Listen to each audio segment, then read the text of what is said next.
أعوذ بالله من الشيطان الرجيم. بسم الله الرحمن الرحيم.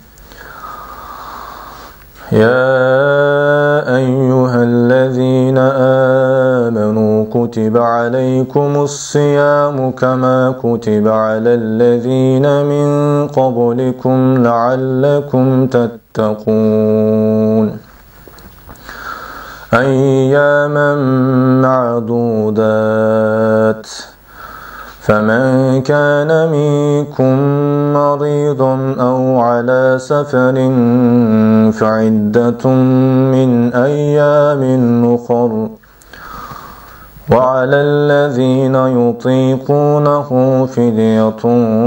طعام مسكين فمن تطوع خيرا فهو خير له وأن تصوموا خير لكم إن كنتم تعلمون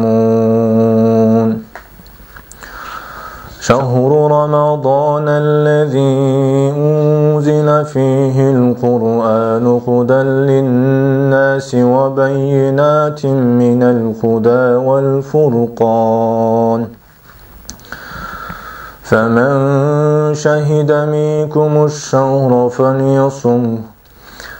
ومن كان مريضا أو على سفر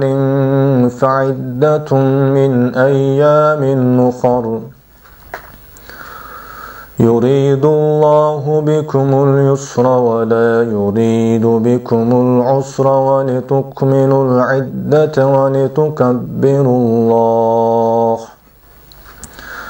ولتكبروا الله على ما هداكم ولعلكم تشكرون